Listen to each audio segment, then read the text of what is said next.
आप सभी को मेरा नमस्कार। और चूँकि बहुत ही दुर्भाग्यपूर्ण स्थिति सुनने को मिली और ये चीज़ सभी को स्तब्ध कर देने वाली है। और जो जानकारी मिली पताही प्रखंड से कुछ लोगों ने फ़ोन किया था और बता रहे थे कि मुजफ्फरपुर कोई रवि रंजन है, उनसे हमारी बात होती है, अब ध्यान में नहीं है। तो उनके माध्यम से 10-10 हज़ार रुपये 2010 और 2012 में जिनकी बहाली हुई थी, पात्रता परीक्षा पास करके जिनकी बहाली हुई थी, उनसे 10-10 हज़ार रुपये वर्मा जी के द्वारा ले लिया गया। वह भी मुजफ्फरपुर जो रवि रंजन जी का डेरा है वहाँ पर ले लिया गया। पहले चकिया में बात हो रही थी लेने की, तो चकिया में किसी की उपस्थिति हो जाने की वजह से वहाँ पैसे की लेन देन नहीं की गई और यह पैसा मुजफ्फरपुर उनके डेरा जो है, उनका जो आवास है, वहाँ पर लिया गया।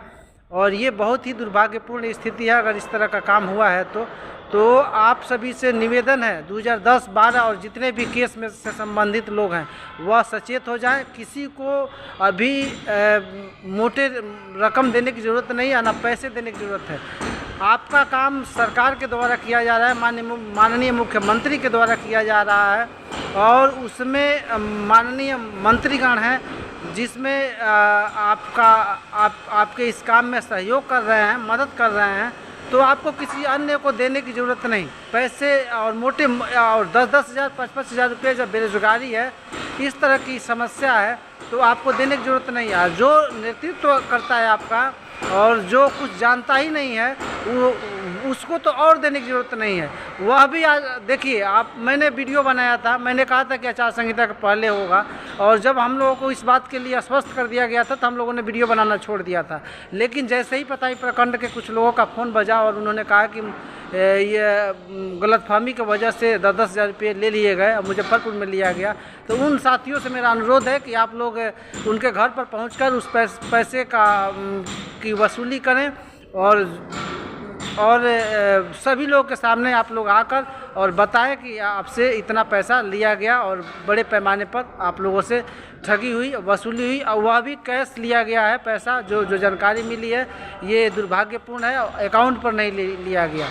तो अगर इस तरह की कोई भी इस तरह का डिमांड करता है, 2010-12 वाले और जो केस में है, वह सभी लोग इससे बचें और सतर्क रहें और मोटी रकम देने की किसी को ज़रूरत नहीं। इन्हीं शब्दों के साथ मैं अपनी बात को समाप्त करते हुए आप सभी से अपील करता हूं कि जिन्होंने इस तरह का काम किया है वह उनसे पैसे की वसूली में लग जाए, अभी से लग जाए। काम होगा और हम लोग नहीं जा रहे हैं कहीं, तो इसीलिए की वजह से। और हम लोग का जो प्रोग्राम है वह 4 तारीख को है और 4 तारीख को हम लोग पुनः मिलेंगे एक बार और उस दिन आप लोग के सामने स्पष्ट कर देंगे कि किस दिन आपका काम होगा।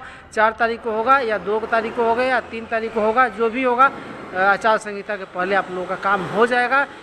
चूँकि यह बता देने के बाद, जब सरकार के द्वारा यह बात बता दी गई थी, तो हम लोगों ने अपने मिशन को बंद कर दिया था। तो ये सारी चीज़ें अब उनके माध्यम से भी बोली जा रही है। तो जो प्रत्यक्ष को प्रमाण की कोई ज़रूरत नहीं होती है और जो एलिगेशन जिसके द्वारा भी लगाया जाता है, तो आप लोग उसके गवाह हैं और पूरा बिहार गवाह है इसका कि किसने ग्राउंड स्तर पर कितना काम किया। और इस तरह की अगर पैसे की वसूली हो रही है, तत्काल प्रभाव से आप लोग रोक लगाएं और इतना मोटी रकम देने की ज़रूरत नहीं। वह भी आप लोगों ने कैश में दे दिया और आज हमें आप फ़ोन करके बता रहे हैं। ये दुर्भाग्यपूर्ण स्थिति है। धन्यवाद।